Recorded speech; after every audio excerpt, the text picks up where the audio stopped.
The controller of budget, Margaret Nyakang'o, was arrested this morning in Mombasa in connection to a complaint made against her in 2016. So she was arrested today because of a complaint made against her in 2016.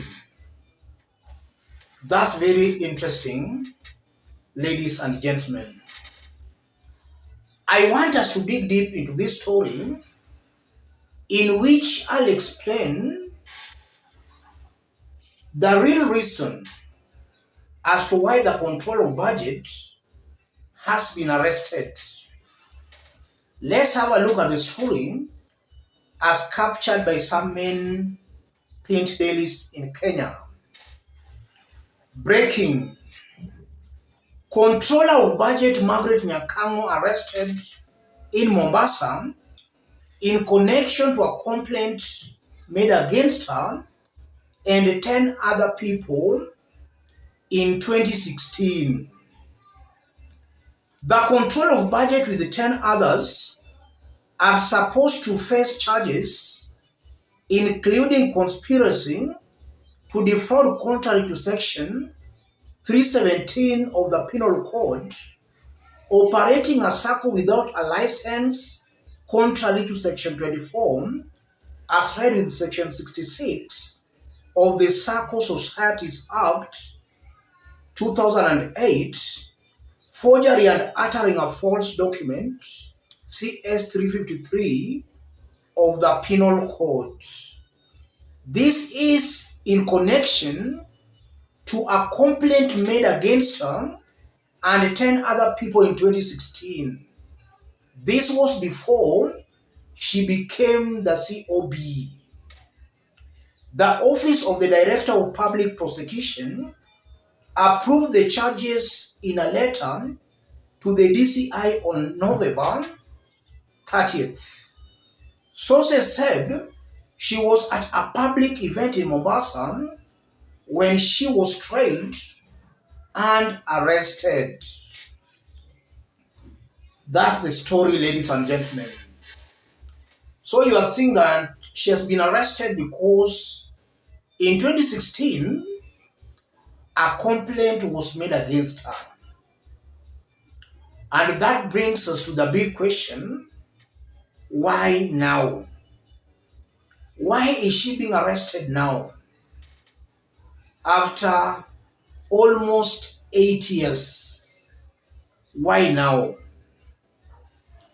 I want us to dig deep into this, in which I'll explain the real reason behind her arrest and why corruption might be fighting back in this case.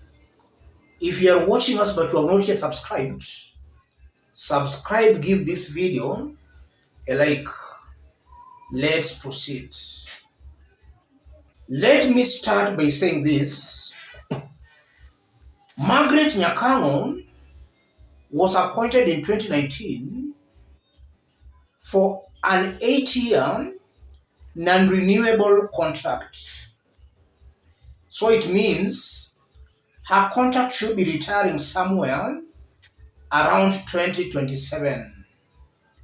She enjoys a security of tenure, so she can't just be sacked anyhowly unless a tribunal is appointed to investigate her conduct.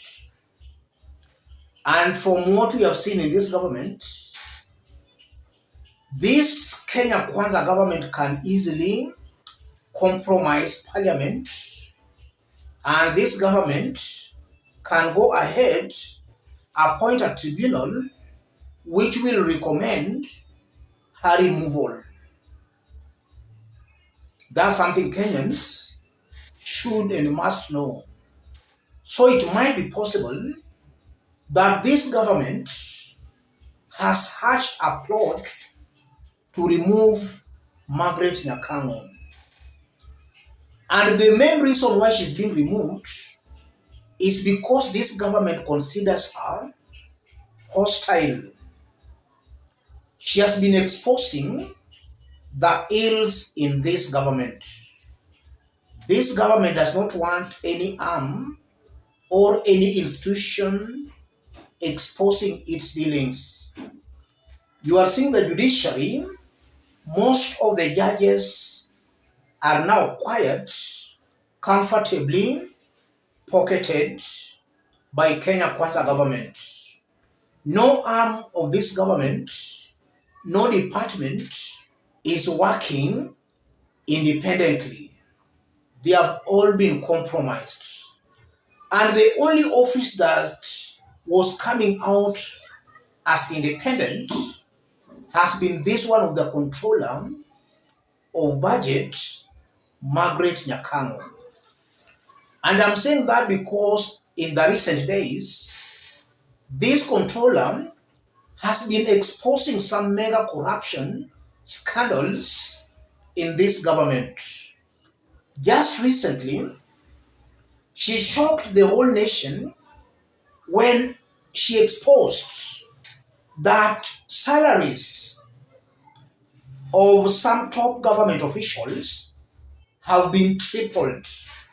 But in actual sense, what those public officials are getting are just a fraction of the estimated salaries.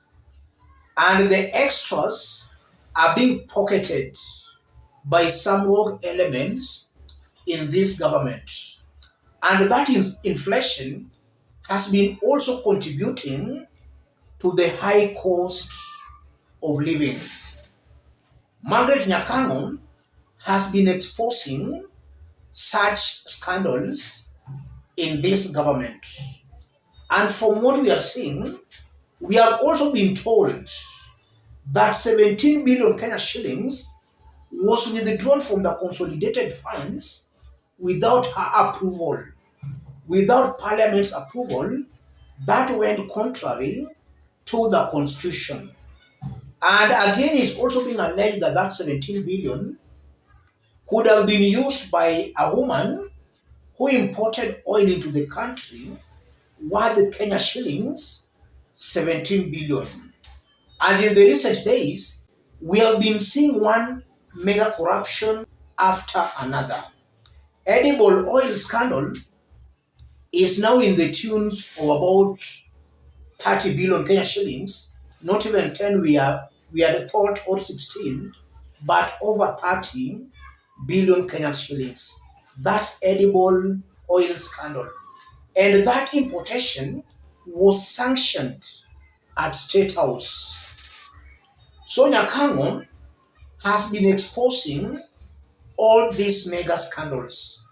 And to see DCI now going for her, be rest assured that Margaret Nyakang'o is doing the right thing. The moment you see DCI or the government going for her, be rest assured, beyond any reasonable doubt, Nyakango is doing the right thing. If you see some public officers, some arms and departments comfortably in office, then just know they are doing wrong things. If you see Supreme Court judges comfortably in office, just know they are doing the wrong things. So you don't need rocket science or magic to understand that this lady is being fought because of her hard stance against corruption. She is exposing ills being committed in this government.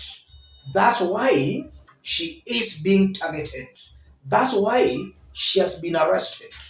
And her arrest was also very dramatic. Why must you wait for somebody to go for a public function and then you bump on her like a thief? That was very dramatic and just exposes how this government is abusing the powers conferred on it by the people of Kenya. This is clear abuse of power. This government is clearly drunk with the power. They are misusing these arms of government to settle political scores. And Harris goes on to confirm that this is a government that is not serious about fighting corruption. They ought to have embraced and actually celebrated Margaret Nyakang'o for all these exposes. But it appears they are punishing her for the exposes. Yes, a government not serious about fighting corruption. So I won't be wrong to conclude that we don't have a government here. We just have a cartel of criminals pretending to be leaders. There is no government here, ladies and gentlemen. Let me stop it there for now. But just as I did indicate when we were starting, if you are watching us but you have not yet subscribed, subscribe, give this video a like. Let's meet in our next analysis. Thank you. God bless you. God bless Kenya.